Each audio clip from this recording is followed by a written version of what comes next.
ফিহা আকাশের দিকে তাকালেন। সূর্য দেখা যাচ্ছে না, মেঘে ঢাকা পড়েছে। আকাশের দিকে তাকানো যাচ্ছে। প্রাচীন মানুষ সূর্যকে পূজা করত, চন্দ্রকে পূজা করত, গ্রহ নক্ষত্রকেও পূজা দেওয়া হতো। আকাশকে করতো না কেন? পূজা পাওয়ার যোগ্যতা আকাশের চেয়ে আর কার আছে বেশি? ঈশ্বরকে সীমার ভেতর কল্পনা করা অনুচিত।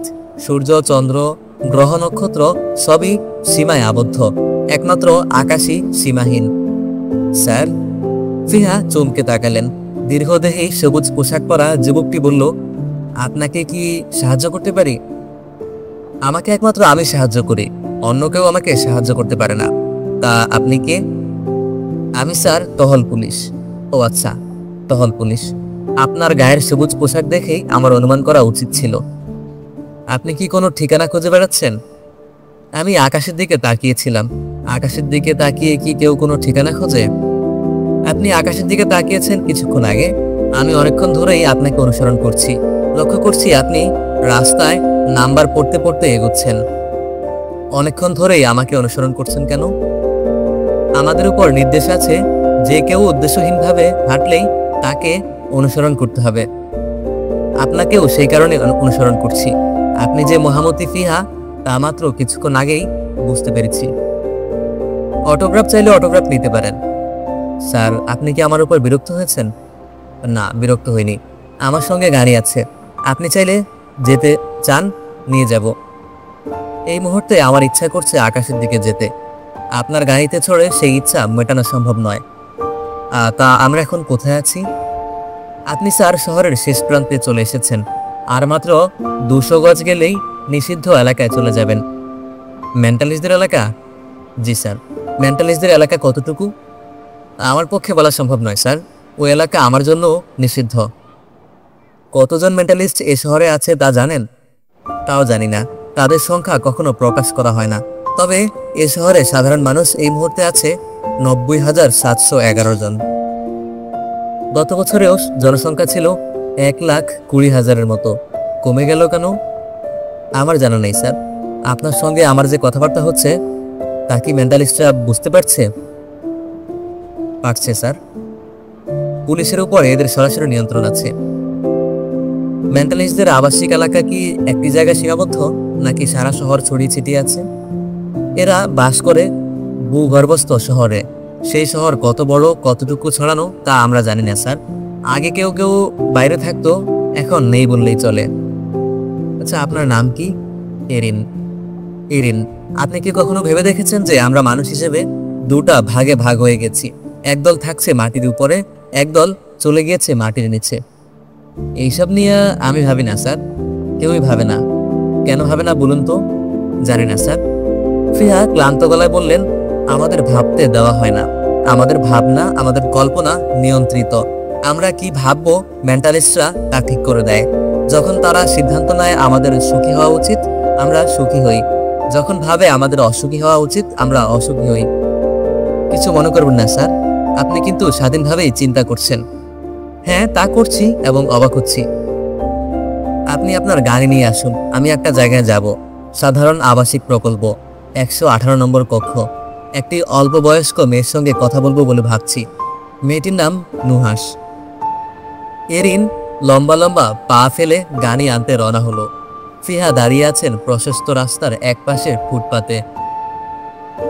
15 মিনিট পর পর স্বয়ংক্রিয় ট্রাম যাচ্ছে। এছাড়া রাস্তায় যানবাহন বা লোক চলাচল নেই। প্রাণহীন একটি শহর। সারাদিন হেঁটেও তিনি কোনো শিশুর দেখা পাননি। শিশু সদনগুলো শহরের বাইরে। বাবা মার সঙ্গে শিশুদের রাখা হয় না, তারা বড় হয় শিশু সদনে। বছরে একবার অল্প কিছু সময়ের জন্য বাবা মারা শিশুদের দেখতে যেতে পারেন। আচ্ছা, মেন্টালিস্টদের শিশুরা কোথায় বড় হয়? তাদের শিশু সদনগুলো কোথায়? তিনি জানেন না। ফিহা ক্লান্ত বোধ করছেন, শীতও লাগছে। আজ কত তারিখ, কি বার, তিনি কিছুই জানেন না। তিনি ছুটি ভোগ করছেন। ছুটির সময় কিছুই মনে রাখতে চান না। ছুটি কাটান শহরের রাস্তায় রাস্তায় ঘুরে ঘুরে। বাইরে কোথাও যেতে ইচ্ছে করে না। সমুদ্র, পাহাড়, পর্বত, অরণ্য কিছুই দেখতে ইচ্ছে করে না।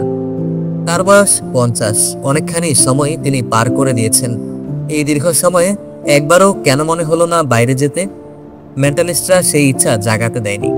তিনি বিয়ে করেননি, কখনো কোনো তরুণীর প্রতি আকর্ষণ বোধ করেননি, নিঃসঙ্গ জীবনযাপন করেছেন। কেন করেছেন? মেন্টালিস্টরা কি তাকে প্রভাবিত করেছে?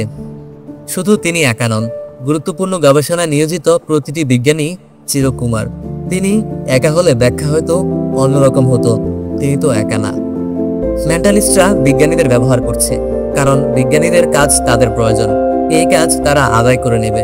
বিজ্ঞানীরা তাদের কাছে রোবট ছাড়া কিছুই নয়, একদল পুতুল, যে পুতুলি সুতা মেন্টালিস্টদের হাতেই। মেন্টালিস্টরা কত সূক্ষ্মভাবে তাদের নিয়ন্ত্রণ করে তা ভেবে ফিহা অতীতে অসংখ্যবার বিস্মিত হয়েছেন, ভবিষ্যতেও হয়তো হবেন, কিন্তু এখন আর বিস্মিত হতে ইচ্ছে করে না। একবার গেগ্রিয়ান অ্যানালাইসিস নিয়ে তিনি সমস্যায় পড়লেন। বিষয়টির উপর তার তেমন দখল নেই, অথচ সময় সমীকরণে গেগ্রিয়ান অ্যানালাইসিস অসম্ভব জরুরি। নতুন করে এই জিনিস শিখতে গেলে প্রচুর সময় লাগবে, স্বতঃস্ফূর্ত চিন্তায় বাধা পড়বে। এই অবস্থায় হঠাৎ খবরের কাগজে দেখলেন গ্যাগ্রিয়ান অ্যানালাইসিসের বিখ্যাত পণ্ডিত অধ্যাপক শর্মন তুন্দ্রা অঞ্চল থেকে এখানে এসেছেন। তার শরীর অসুস্থ, তিনি এখানে এসে শরীর সারাবেন। এই ব্যবস্থা কি মেন্টালিস্টরা করে দিল না? সবকিছুই তারা করে দিচ্ছে, সবকিছু এগোচ্ছে তাদের পরিকল্পনায়। তাদের পরিকল্পনা ভন্ডিল করে দেওয়া কি খুব অসম্ভব? যা তার ইচ্ছা করছে না সেই কাজটা করলে কেমন হয়? তার শহর ছেড়ে যেতে ইচ্ছা করছে না, শহর ছেড়ে গেলে কেমন হয়? নারী সঙ্গ তার প্রিয় নয়, তিনি যদি এখন নুহাস নামের মেয়েটিকে বিয়ে করে ফেলেন তাহলে কেমন হয়? অবশ্যই মেয়েটির তাতে মত থাকতে হবে, মত না থাকায় সম্ভাবনাই বেশি। বিজ্ঞানীরা স্বামী হিসেবে মোটেই আকর্ষণীয় নয়। ফিহা আকাশের দিকে তাকালেন, তার হাসি পাচ্ছে।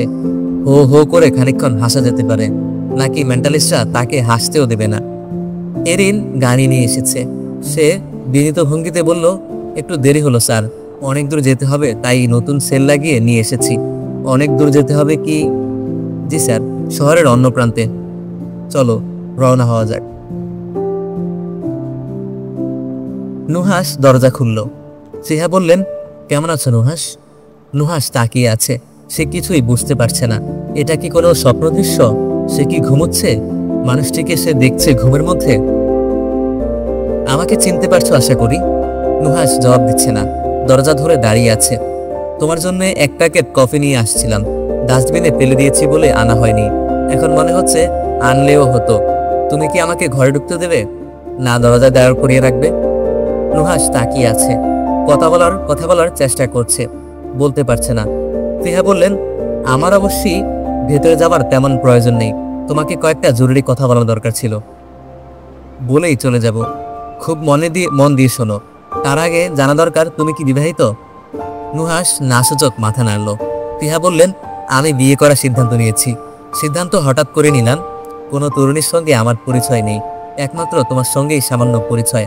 কাজেই আমি এসেছি তোমার কাছে। যদি আমাকে তোমার পছন্দ হয়, যদি মনে করো আমাকে বিয়ে করা যেতে পারে, তাহলে আমার কাছে চলে আসবে।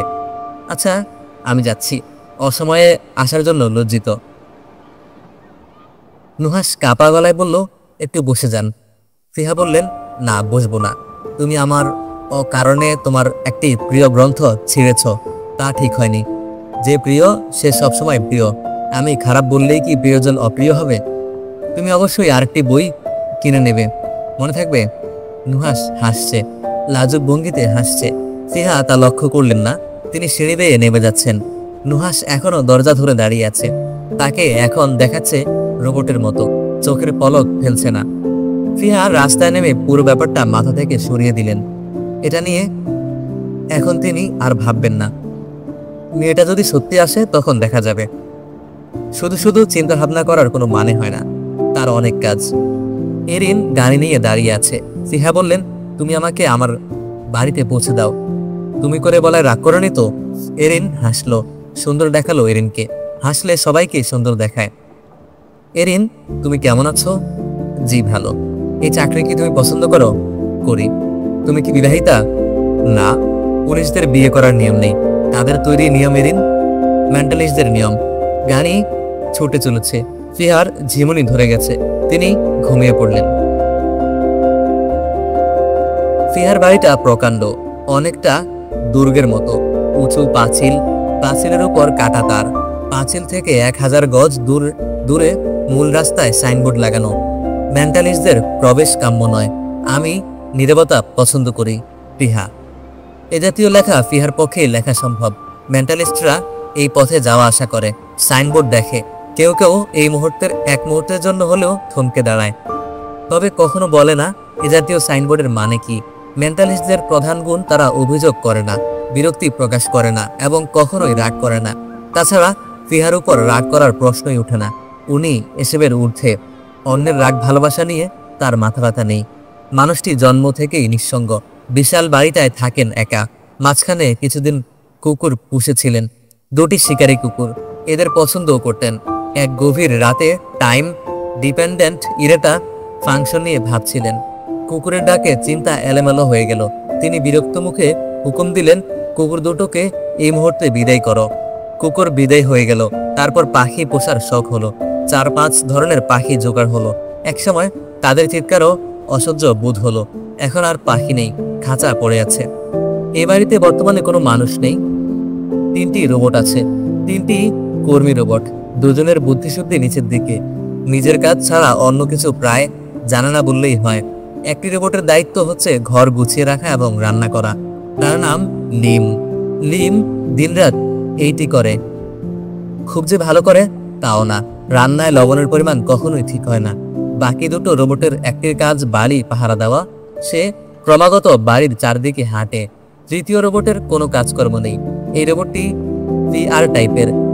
বুদ্ধিবৃত্তি বাকি দুজনের মতো নিচের দিকে নয়, বরং বেশ ভালো। ফিহা তাকে কিনেছিলেন নিজের কাজে সাহায্য করার জন্য। শেষটায় মত বদলেছেন। রোবটের সাহায্য তার কাছে অপ্রয়োজনীয় বলে মনে হয়েছে। এখন রোবটটার কাজ হচ্ছে দিনরাত বারান্দায় বসে বই পড়া। ফিহা একে খানিকটা পছন্দ করেন। পাঠক নামে ডাকেন। মাঝে মধ্যে ডেকে কথাবার্তা বলেন। PR টাইপের রোবটের বড় ত্রুটি হচ্ছে এরা গুছিয়ে কথা বলতে পারে না। অপ্রয়োজনে দীর্ঘ বাক্য বলে ফেলে। কথা বলতে এরা পছন্দ করে। ফিহা বাইরে থেকে এলে চেষ্টা করে একগাদা কথা বলতে। আজ ফিহা গেট দিয়ে ঢুকতেই সে এগিয়ে গেল এবং একঘেয়ে গলায় বলল, স্যার, আজ আপনি 2 ঘন্টা 31 মিনিট 22 সেকেন্ড বাইরে কাটিয়েছেন। 9 তারিখ আপনি বাইরে ছিলেন। সেদিন আপনি ছিলেন 1 ঘন্টা 40 সেকেন্ড। আবার 3 তারিখে। চুপ কর। পাঠক চুপ করে গেল, তবে তাও অল্প কিছুক্ষণের জন্য। ফিহার পেছনে পেছনে আস্তে আস্তে বলল, স্যার, আপনার কি মনে আছে কাল রাতে আপনি বাগানে এসে বললেন আজ তো আকাশে অনেক তারা? আপনার কথা শোনার পর আমি সিদ্ধান্ত নেই কোনো সময় আকাশে তারা বেশি দেখা যায় তা বের করব। বের করতে গিয়ে পড়াশোনা করেছি এবং কিছু মজার তথ্য। ফিহা দ্বিতীয়বার বললেন, চুপ কর। তিনি জানেন পাঠক চুপ করবে না, তবে অসুবিধা নেই। তিনি এখন তার শোবার ঘরে ঢুকে যাবেন। পাঠক শোবার ঘরে ঢুকবে না, তাকে সে অনুমতি দেওয়া হয়নি। সে খাবার ঘরে চুপচাপ বসে অপেক্ষা করবে ফিহার জন্য। ফিহার দেখা পেলে কোনো একটা আলাপ শুরু করার চেষ্টা করবে। ফিহা ঠিক করলেন তাকে এই সুযোগ দেবেন না। শোবার ঘর থেকে বের হবেন না। তার মন বেশ খারাপ, খেতেও ইচ্ছা করছে না। মেন্টালিস্টদের সঙ্গে কথাবার্তা বললেই তার মেজাজ আকাশে চড়ে যায়। শোবার ঘরের চেয়ারে কিছুক্ষণ চুপচাপ বসে থেকে তিনি মত বদলালেন। নিজেকে কষ্ট দেওয়ার কোনো মানে হয় না। খাওয়া দাওয়া করা যেতে পারে। পাঠকের সঙ্গে কিছুক্ষণ গল্পও করা যায়। বেচারা গল্প করতে পছন্দ করে, গল্প করার সঙ্গী নেই। ফিহা খাবার ঘরে ঢুকলেন। পাঠক সঙ্গে সঙ্গে বলল, আমি কি কথা বলতে পারি স্যার? না। ফিহা খেতে বসলেন। আজও লবণ কম হয়েছে। শুধু কম না, বেশ কম। অথচ 2 দিন আগে প্রতিটি খাবারের অতিরিক্ত লবণ ছিল। এই রোবটটা মনে হয় বদলানো দরকার। ফিহা বিরক্ত মুখে বললেন, লবণের জন্য তো কিছু মুখে দিতে পারছি না। তুমি কি লবণের ব্যাপারটা কিছুতেই ঠিক করতে পারবে না?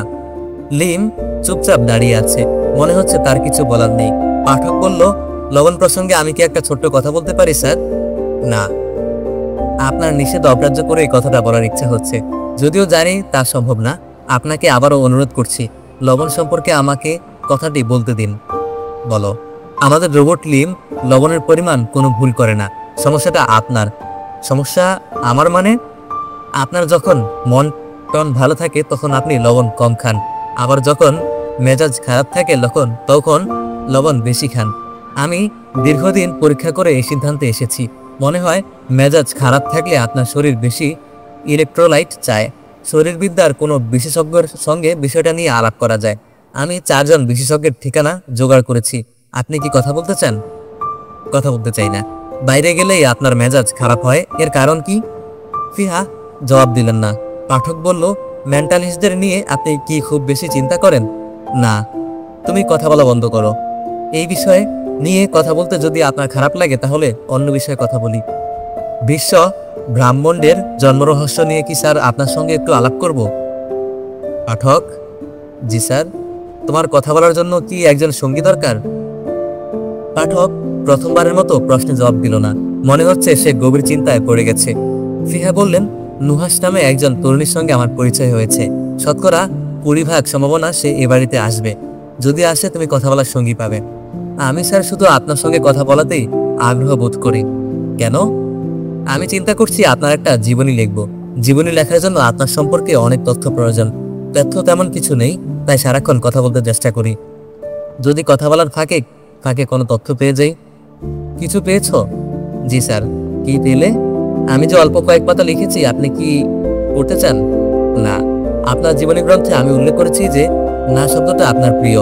যখন তখন আপনি না বলেন, মাঝে মধ্যে কিছু না ভেবেই বলেন। জীবনী গ্রন্থের শুরুটা একটু দেখে দিলে ভালো হয়। অনেক মজার জিনিস সেখানে আছে। যেমন ধরুন, শুরুতেই একটা চমক আছে। পাঠক শুরুর কয়েকটি লাইন পড়েই চমকে উঠবে। শুরুটা কি? শুরু হচ্ছে, মহামতি ফিহা বড় হয়েছেন একটি মেন্টালিস্ট পরিবারে। এই পরিবারটি ফিহাকে অনাথ আশ্রম থেকে তুলে নিয়েছিলেন। পরম আদর এবং মমতায় ফিহাকে তারা লালন পালন করেন। অসাধারণ প্রতিভাধর এই বালকটির প্রতিভার পূর্ণ বিকাশে মেন্টালিস্ট পরিবারের ভূমিকাকে ছোট করে দেখার কোনো উপায় নেই। 12 বছর বয়সে ফিহা ওই মেন্টালিস্ট পরিবার ছেড়ে চলে আসেন। পরবর্তী সময়ে কোনোদিনও তিনি তার পালক পিতামাতার সঙ্গে যোগাযোগ করেননি। পাঠক থামল।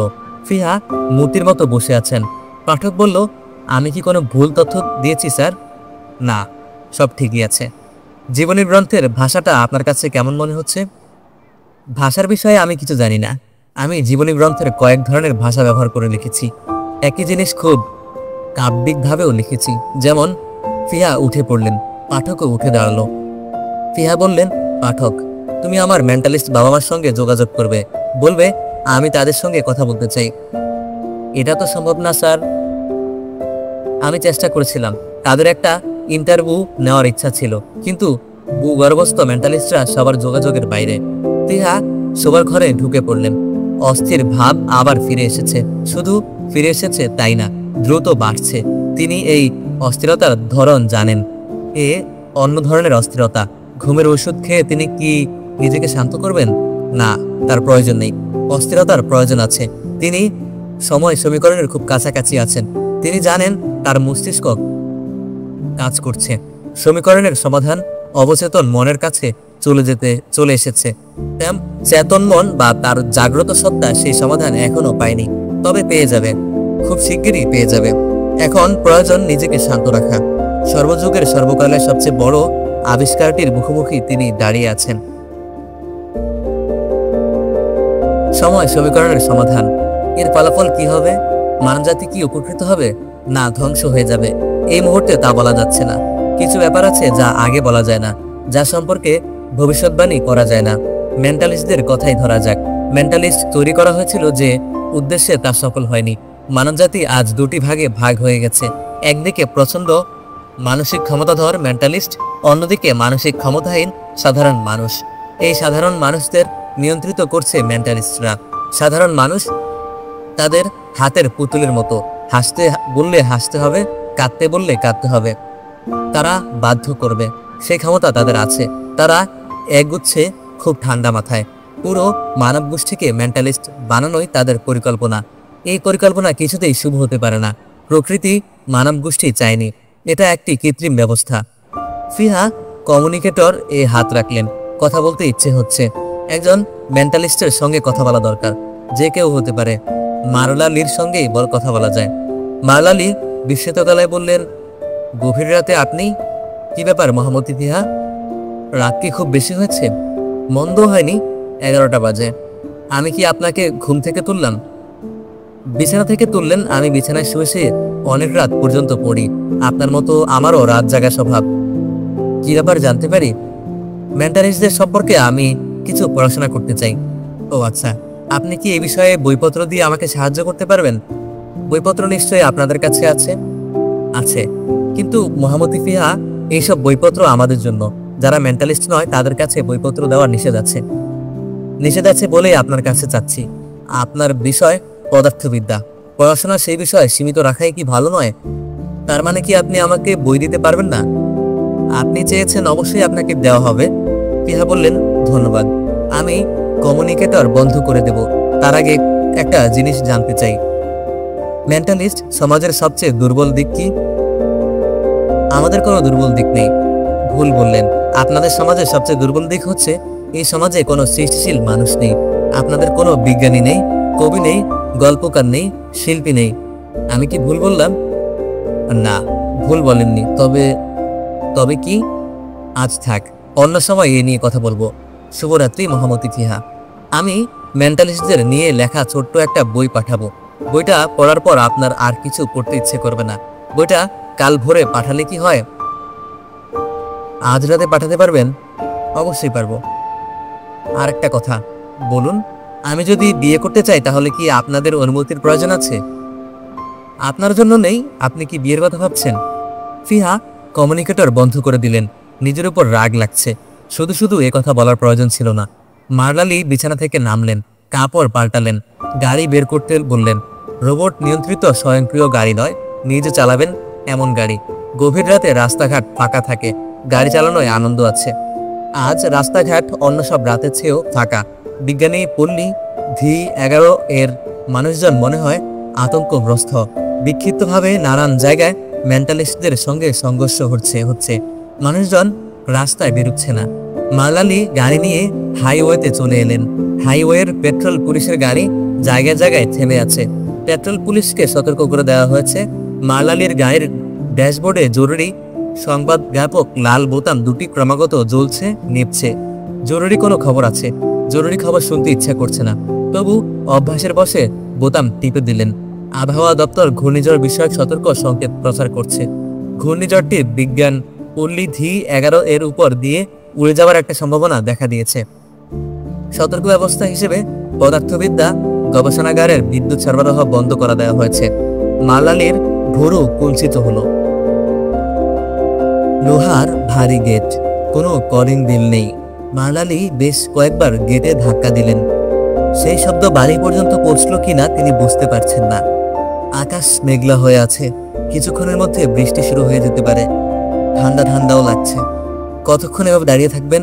মালালি আবার গেটে ধাক্কা দিতে শুরু করলেন। পায়ের শব্দ পাওয়া যাচ্ছে, রোবটের পায়ের শব্দ। মাটি কাঁপিয়ে রোবট আসছে। কি ধরনের রোবট? এত ভারী রোবট তো আজকাল তৈরি হয় না। গেট খুলল না। গেটের একটা জানালা খুলে গেল। মুখ বের করল পাঠক। তার ইরিডিয়ামের চোখ অন্ধকারে ঝলঝল করছে। সে আনন্দিত স্বরে বলল,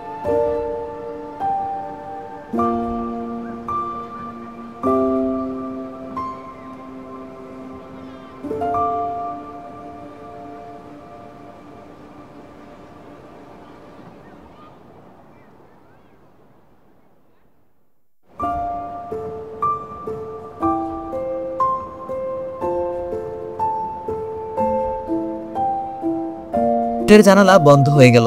পাঠক ধূপ ধূপ শব্দে ফিরে যাচ্ছে। মালালি লক্ষ্য করলেন বৃষ্টির ফোঁটা পড়তে শুরু করেছে। তাপমাত্রা আরো নেমে গেছে। তিনি গাড়ির ভেতর গিয়ে বসবেন কিনা বুঝতে পারছেন না। পাঠক নামের এই রোবটটি কতক্ষণে ফিরবে কে জানে। PR ধরনের রোবট।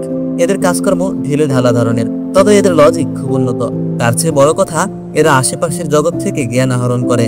যতই দিন যায় ততই এদের ক্ষমতা বাড়তে থাকে। গেট খুলে গেল। পাঠক বলল, ভেতরে আসুন স্যার। ফিহা লাইব্রেরি ঘরে আপনার জন্য অপেক্ষা করছেন। আপনাকে খুব সাবধানে আসতে হবে। ভেতরে আলো নেই। ইচ্ছা করলে আপনি আমার হাত ধরতে পারেন। মার্ডালি শান্ত স্বরে বললেন, হাত ধরার প্রয়োজন নেই, তুমি আগে আগে যাও। ফিহা ভুরু কুচকে তাকালেন। মনের বিরক্তি গোপন করার কিছুমাত্র চেষ্টা করলেন না। মার্লালি বললেন, এত রাতে কাউকে বিরক্ত করতে ইচ্ছে করলো না। আমি নিজেই বইটি নিয়ে এসেছি। যদিও জানি অনধিকার চর্চা হয়েছে। আমি একজন মেন্টালিস্ট। আপনার বাড়ির 1000 গজের ভেতর আমার আসার কথা না, তবু এসেছি। একজন রোবটকে দিয়ে বইটি আপনাকে পাঠাতে পারতেন। জি না, পারতাম না। এই বই অন্যের হাতে দেওয়া সম্ভব না। ফিহা হাত বাড়িয়ে বই নিলেন। মার্লালি বললেন, আপনার জন্য 1 প্যাকেট কফি এনেছি। যে কোনো কারণেই হোক আগের প্যাকেটটি আপনি ফেলে দিয়েছেন। ফিহা কফির প্যাকেটটি হাতে নিলেন। মারলালি বললেন, বাইরে প্রচন্ড ঠান্ডা, লক্ষ্য করছেন কিনা জানি না, বৃষ্টি পড়ছে। গরমে এক কাপ কফি খেলে আমার জন্য ভালো হতো। বসুন, কফি দিতে বলি? জি, আপনাকে ধন্যবাদ। মারলালি বসলেন। ফিহা বসলেন না, দাঁড়িয়ে রইলেন। বসতে ইচ্ছে করলেও অবশ্য বসার উপায় নেই, একটাই চেয়ার। মারলালি বললেন, আপনি বসবেন না ফিহা? বসার কি প্রয়োজন আছে? মুখে মুখে বসলে কিছুক্ষণ কথা বলতাম। শত্রুপক্ষের সঙ্গেও তো মানুষ দু একবার কথা বলে। তাছাড়া বাড়িতে ঢোকার অনুমতি যখন দিয়েছেন, কথা বলার অনুমতিও দিবেন আশা করি। ফিহা লাইব্রেরি ঘর থেকে বের হয়ে পাঠককে বললেন, আর একটা চেয়ার লাইব্রেরি ঘরে দিতে। পাঠক বলল, চেয়ার টানাটানি করা আমার জন্য সম্মানহানিকর। রাধুনী রোবটটাকে এই কাজটা করতে বলি।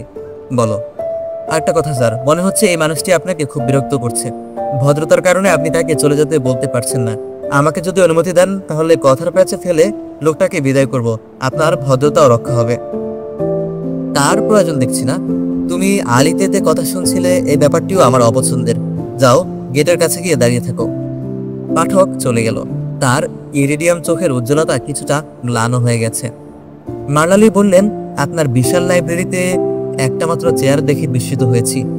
ফিহা বললেন, বিস্মিত হবার কিছু নেই, আমি একা মানুষ। আমিও একা মানুষ। ফিহা কিন্তু তাই বলে আমার বসার ঘরে বা আমার লাইব্রেরিতে একটি মাত্র চেয়ার থাকবে তা কল্পনাও করতে পারি না। আপনি ফিহা নন বলেই কল্পনা করতে পারেন না, আমি পারি, এবং আমার কাছে এটাই যুক্তিযুক্ত মনে হয়েছে। আমার লাইব্রেরি ঘর কফি খাবার কিংবা আড্ডা দেওয়ার জায়গা না। এখানে বসে কথা বলতে যদি আপনার অসুবিধা বোধ করেন তাহলে আমরা অন্য কোথাও বসতে পারি। আপনাকে কি কথা বলতেই হবে? বলতে পারলে ভালো হতো, অবশ্য আপনি না চাইলে বলবো না। আমি এই মুহূর্তে কথা বলতে চাচ্ছি না। বেশ, আমি কফি শেষ করেই বিদায় হব। মারলালি নিঃশব্দে কফি শেষ করলেন। মাথার টুপি খুলে টেবিলে রেখেছিলেন। টুপি মাথায় দিলেন, শান্ত গলায় বললেন, বিদায় নিচ্ছি। শুভরাত্রি মহামতি ফিহা, শুভরাত্রি। মারলালি পা বাড়াতে গিয়েও বাড়ালেন না, থমকে দাঁড়ালেন। আগের চেয়েও শান্ত গলায় বললেন, আমি কিন্তু ইচ্ছা করলেই আমার কথা শুনতে আপনাকে বাধ্য করতে পারতাম। আমি একজন মেন্টালিস্ট। আমি চাইলে আপনার না বলার ক্ষমতা নেই। আমি আপনাকে বাধ্য করতে পারতাম, তা কিন্তু আমি করিনি। মেন্টালিস্টরা কখনোই কাউকে বাধ্য করে না। তারপরেও সাধারণ মানুষদের ভেতর ভয়াবহ ভুল ধারণা যে মেন্টালিস্টরা তাদের ইচ্ছা অন্যের উপর চাপিয়ে দেয়। আচ্ছা, সেনাবাহিনী কি পুরোপুরি আপনাদের নিয়ন্ত্রণে না? অবশ্যই নিয়ন্ত্রণে। আমরা প্রয়োজনে নিয়ন্ত্রণ করি। নিয়ন্ত্রণ না করলে সেনাবাহিনী দুভাগ হয়ে যেত। একটি সাধারণ মানুষদের বাহিনী, অন্যটি মেন্টালিস্টদের বাহিনী। তার ফলাফল নিশ্চয়ই আপনাকে ব্যাখ্যা করতে হবে না। ফিহা বললেন, পদার্থবিদ্যা গবেষণাগারে একটি বিশেষ ধরনের গবেষণা পরিচালিত হচ্ছে। আপনারা সেখানে বিদ্যুৎ সরবরাহ বন্ধ করে দিয়েছেন, গবেষণা এগোতে দিচ্ছেন না। তথ্য সঠিক, কিন্তু ব্যাখ্যা ভুল। বিদ্যুৎ সরবরাহ বন্ধ করে দেওয়া হয়েছে কারণ ঝড় আসছে, শক্তিশালী টর্নেডো। ঝড় শেষ হলে বিদ্যুৎ সরবরাহ চালু হবে। আমাদের প্রতি আপনার যত বিদ্বেষী থাকুক, আপনাকে স্বীকার করতেই হবে যে আমরা কোনো রকম গবেষণায় বাধা দেই না। আমাদের দুর্ভাগ্য, আমাদের মধ্যে কোনো বিজ্ঞানী নেই। মেন্টালিস্টরা সৃষ্টিশীল কাজ করে না। যারা এই কাজটি করতে পারে তাদের প্রতি আমাদের শ্রদ্ধার সীমা নেই। আপনি নিজের কথাই ভেবে দেখুন না মহামতি ফিহা, কি পরিমাণ সম্মান আপনি ভোগ করেন। ফিহা বললেন, এই সম্মান আপনারা আপনাদের নিজেদের সাথেই করেন। জ্ঞান বিজ্ঞান আধুনিক প্রযুক্তির জন্য বিজ্ঞানীদের উপর নির্ভর করা ছাড়া আপনাদের উপায় নেই। আরেকটা সঠিক তথ্য ভুলভাবে আপনি উপস্থাপন করলেন। আপনাদের ছাড়া জ্ঞান বিজ্ঞানে আমরা অগ্রসর হতে পারছি না, এটা ঠিক, কিন্তু যতটুকু অগ্রসর হয়েছি আমাদের জন্য তাই যথেষ্ট। এর বেশি আমাদের প্রয়োজন নেই। মেন্টালিস্টদের প্রয়োজন সামান্য। তারা অল্পতেই সুখী। সমস্ত বিশ্ব ব্রহ্মাণ্ড জয়ের স্বপ্ন তারা দেখেন না। যারা দেখে তাদের বাধা দেয় তাও না। আমরা কিন্তু বাধা দেই না। দীর্ঘদিন বিজ্ঞান কাউন্সিলের প্রধান হিসেবে আপনি জানেন যে আমরা কোনো গবেষণাতেই কখনো বাধা দেই না। আপনারা যখন টেলিপ্যাথিক যোগাযোগের কৌশল উদ্ভাবনের গবেষণা করতে চাইলেন, আমরা কিন্তু অর্থ বরাদ্দ করলাম। বিপুল অর্থে বরাদ্দ করা হলো, সেই গবেষণা কাজে এলো না। আবার আমরা যখন বিশেষ কোনো গবেষণা আপনাদের করবার জন্য অনুরোধ করলাম, আপনারা কিন্তু তা করতে রাজি হলেন না। মেন্টালিস্টদের কিছু শারীরিক সমস্যা 30 বছরের পর থেকে শুরু হয়। পিটুইটারি গ্ল্যান্ড থেকে বিশেষ এক ধরনের এনজাইম বের হয়। তার উপর গবেষণা কোনো বিজ্ঞানী করতে রাজি হননি। আমি জীববিজ্ঞানী নই, কাজেই এ বিষয়ে আমি জানি না। মহামতি ফিহা, আপনি অনেক বিষয়ে জানেন না। আমরা যখন অসুস্থ হই তখন চিকিৎসার জন্য রোবট ডাক্তারদের উপর নির্ভর করি। মানুষ ডাক্তাররা যখন আমাদের চিকিৎসা করতে আসেন তখন প্রচন্ড ঘৃণা নিয়ে আসেন। আমরা মেন্টালিস্ট, আমরা তা বুঝতে পারি। ফিহা বললেন, আপনাদের মধ্যে ডাক্তার নেই? না, আমাদের মধ্যে ডাক্তার নেই। আমার জানা ছিল না। মালালি বললেন, আপনার অনেক সময় নিলাম, আমার কথা ধৈর্য ধরে শুনেছেন তার জন্য ধন্যবাদ। প্রিয়া বললেন, আপনি কি একটা সত্য কথা আমাকে বলবেন? অবশ্যই বলবো। এই যে এতক্ষণ আপনি কথা বললেন, আপনি কি কথা শুনবার ক্ষেত্রে সাবধানে প্রস্তুত করেননি? আপনি কি আপনার মানসিক ক্ষমতা ব্যবহার করেননি? মানালি বললেন, না করিনি। জানি না আপনি আমার কথা বিশ্বাস করবেন কিনা, আমি সত্য কথাই বলছি। শুভরাত্রি। রাত্রি কিন্তু শুভ হলো না। প্রচন্ড ঝড় হলো। বিজ্ঞানপল্লী লন্ডভন্ড করে টর্নেডো বয়ে গেল। যাবতীয় সাবধানতা সত্ত্বেও 23 জন মানুষ মারা গেল। তারা সবাই পুলিশ। তাদের ডিউটি ছিল রাস্তায়। ঝড়ের সময় আশ্রয়কেন্দ্রে যাবার অনুমতি তাদের ছিল না।